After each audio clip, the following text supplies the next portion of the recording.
So hello everyone, I am Faizan MSU। आपने thumbnail में ज़रूर ठीक पढ़ा होगा कि आज बात करने वाले इनकम के ऊपर कि इनकम किस तरह से कर पाए।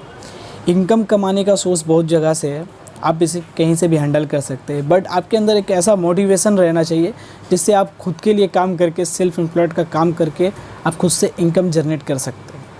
गाइज़, मैं आपको कुछ एग्जांपल दूंगा जिससे आप इनकम जनरेट कर सकते हैं, कमा सकते हैं, अर्न कर सकते हैं। गाइज़, इनकम कमाने के लिए सबसे पहला बात, आपके अंदर एक मोटिवेशन रहना चाहिए, आपके अंदर एक उत्साह रहना चाहिए जिससे आपको पता रहना चाहिए कि मैं ये कर सकता हूँ। इनकम कमाना कोई बड़ा बात नहीं है, इनकम कमाने के लिए जो चीज़ करना चाहिए वो बड़ा बात है। एज ए एग्ज़ाम्पल फॉर मैं बता देना चाहता हूँ कि मान लीजिए आपके पास कुछ भी नहीं है, कुछ भी मीन्स कुछ भी नहीं है, जैसे कि ना आपके पास क्वालिफ़िकेशन है, ना आपके पास मनी है, ना कुछ है, तो आप इनकम कैसे जनरेट कर सकते हैं? इनकम जनरेट करने के लिए सबसे पहले आपको, अगर आपका फैमिली है तो फैमिली से कुछ पैसा उधार ले और कुछ समय ले। एग्ज़ाम्पल फॉर मान लीजिए मैं आपको एक स्टोरी सुनाता हूँ, अगर आप इसे समझ सकते हैं तो बढ़िया है, अगर नहीं समझ पा रहे हैं तो कोई दिक्कत का बात नहीं है, इसे फिर से आप देखें वीडियो को, आपको समझ में आ जाएगा। तो मैं एक कैरेक्टर का नाम दे दे रहा हूँ, राम।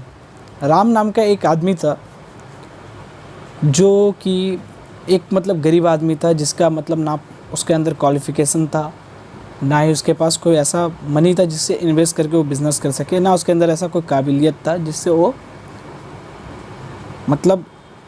काम करके वो इनकम जनरेट कर पाए। बस वो शुरू का एक नौजवान लड़का था, 18 साल का, 19 साल का। तो उसने अपना बिज़नेस एम्पायर को किस तरह से खड़ा किया, वो अपना इनकम को किस तरह से खड़ा किया, ये आज मैं बताने वाला हूँ। तो गाइस, मैं बात करने वाला हूँ कि राम जो था वो इनकम कमाने के लिए बहुत ही मोटिवेशन था। सबसे पहले पास उसका मोटिवेशन था और उसका रीज़न यही था कि मुझे इनकम कमाना है। तो इनकम कमाने के लिए उसने सबसे पहले अपने रिश्तेदारों से बात किया कि शायद कुछ पैसा वहाँ से मिल जाए उधार। तो उससे जब बात करने गया तो उसके रिश्तेदारों ने उसे मना कर दिया। आपके साथ ऐसा नहीं हो सकता, शायद आपके रिश्तेदार आपके हेल्प कर सकते हैं, मम्मी पापा या कोई भी हेल्प कर सकता है, फ्रेंड फैमिली कोई भी हेल्प कर सकता है, बट उसको मना कर दिया।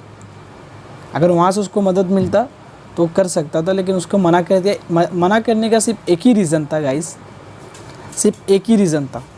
वो रीज़न था कि उसके पास कोई भी इनकम सोर्स नहीं था, इसीलिए उसे उधार देने के लिए मना कर दिया गया। तो वो लड़का मज़दूरी के लिए दूसरे जगह पर काम किया, मुठिया का, और ईटा फीटा धोता था। इस तरह से वो काम किया जिससे वो अपना खर्चा निकालता था और कुछ सेविंग करता था। एग्ज़ाम्पल फॉर डेली का उसे 10 रुपया मिलता था और वो 26 दिन वर्किंग डे काम करता था, महीना का 3 महीना काम किया। उसने 260 रुपया महीना कमाया और 3 महीने के आपका 600 इधर और 60 120 और 60 780 रुपये उसने जनरेट किया।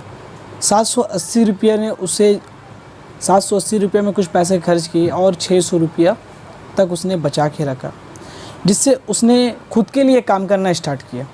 उस 600 रुपया से उसने उस टाइम के समय में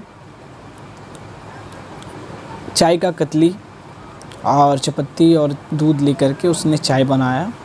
चाय मेकिंग बनाने से पहले उसने सबसे पहले एक लोकेशन देखा कि मेरा कहाँ पर चल सकता है, उसके मोहल्ले में चल सकता है, उसके बाज़ार में चल सकता है। तो उसने बाज़ार को चॉइस किया था। गाइस, मैं आपको क्लियर बता देना चाहता हूँ, वो चाय को बना करके वो बाज़ार में निकल पड़ने के बाद वो हर दुकानदार के पास जाता था और अपना चाय के बारे में बताता कि चाय ले लीजिए, चाय ले लीजिए, इस तरह से करता था। गाइस, तो उसी तरह से 100 दुकान वो घूरने के बाद उसे 10 दुकानदार ने उससे चाय ख़रीदा।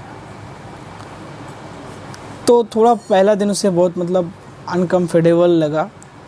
पहला दिन उसे थका, क्या बोलते उसको, थोड़ा सा प्रॉब्लम का फेस करना पड़ा। सेल हुआ बट उतना नहीं हुआ, उसके उम्मीद के हिसाब से नहीं हुआ। उसी तरीके से वो जो 10 चाय बिक्री हुआ उसमें उसका कॉस्ट, जो उसने कॉस्ट लगाया था, वो पैसा वापस आ गया। अब बाकी चाय वेस्ट हो गया। जिसकी वजह से वो चीज़ तो चाय तो ख़राब हो जाएगा, रखने वाली चीज़ तो है नहीं। तो गैस उस चाय को उसने फेंक दिया। फिर कल उसी को पैसा को फिर उसमें लगाया। फिर उसके बाद वो जगह जगह जाता है। सबसे पहले उसके अंदर एक मोटिवेशन था कि मुझे चाय बिक्री करना, उसको रीज़न ये था कि मुझे इनकम कमाना है। वो हिम्मत ये दो चीज़ को लेके गया, आगे पीछे ये नहीं देखा कि सोसाइटी क्या मुझे बोलेगा, क्या करने बोलेगा, वो कुछ नहीं देखा। उसे इतना पता था कि मेरा रीज़न है कि मुझे पैसा कमाना है, मेरा मोटिवेशन है कि मुझे चाय बिक्री करना है। बस इसके अंदर ये दो चीज़ था। फिर वो बाज़ार निकला, फिर उसी तरीक़े से किया, तो कुछ कस्टमर आज बढ़ा। तो गैस इसी तरीक़े से 1-2 महीना उसका प्रोसेस ऐसे ही चलता रहा। ट्राई किया, फिर धीरे धीरे उसका इनकम आने लगा। वो 100 दुकान में से 60 दुकान उसका चाय ख़रीदने लगा। वो हर एक दुकान से 1-1 रुपया प्रॉफिट कमाता था। क्या कमाता था? प्रॉफिट। तो डेली का 60 रुपया उस टाइम में आ रहा था। वो जहाँ पर काम पहले करता था वहाँ पर 10 रुपया उसको मिलता था। अब तो 1.5 महीना तक उसे तकलीफ़ करना पड़ा। उसे मतलब अपना पूंजी को बढ़ाना पड़ा, उसे सेटअप करने में लग गया। 1.5-2 महीना उसमें सेटअप में लग गया। अब वो 60 रुपया पर डे कमाता है। महीना का वो 26 दिन वर्किंग डे, मतलब 26 डे वर्किंग डे वो काम करता है और 4 दिन छुट्टी करता है। तो 26 दिन वो काम करता है, तो 60 इंटू का 26 से मल्टीप्लाई करते तो कितना आ रहा है? तो आपका यहाँ पर 1200 और 300 1560 रुपया वो महीना आप कमा रहा है। पहले कितना कमाता था और अभी कितना कमा रहा है, बहुत डिफरेंस है। ये इनकम सोर्स है। उसके मोटिवेशन और उसके रीज़न की वजह से आज वो 1560 रुपये महीना कमा रहा है। सोचने वाली बात है उस वक्त के बारे में कि 60 रुपये वो पर डे कमा रहा है। धंधा बहुत अजीब है। चाय बना करके उतना दूर बाज़ार जा कर के वो हर दुकान में जा जा के पूछ करके बिक्री करता था। समझ रहे गाइस? तब भी वो महीना का 1560 रुपया अब इनकम कर पा रहा है। तो 1560 रुपये इनकम में से वो 50% अपने लिए यूज़ करता था और 50% अपने पूंजी को बढ़ाता था। गैस इसी तरह उसका कारवा चलता रहा। 1 साल 2 साल इसी तरह चलता रहा। उसने इसी तरह ज़िंदगी को बसर किया। फिर आने वाले टाइम में उसने मार्केट को देखा कि मार्केट में चाय के साथ बिस्किट भी चाहिए। गैस अब वो बिस्किट भी जोड़ दिया। बिस्किट जोड़ने के बाद उसका जो इनकम 60 रुपया पर डे था, अब वो बढ़ कर के 15 रुपया और एक्स्ट्रा मतलब आने लगा डेली का। अब वो 75 रुपया पर डे कमा रहा है।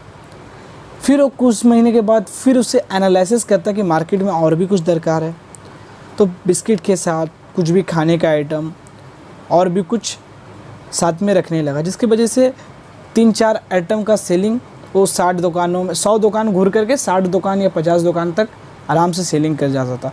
अब उसका इनकम सोर्स कितना हो गया? 100-150 तक चला गया। गाइस ये सोचने वाली बात है।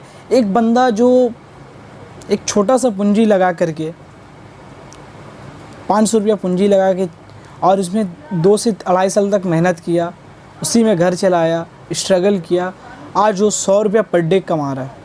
उस टाइम के हिसाब से 100 रुपया मतलब आज के टाइम में 10,000 रुपया भी हो सकता है पर डे। इस हिसाब से ऐसा धर के रखो तो कमा रहा है।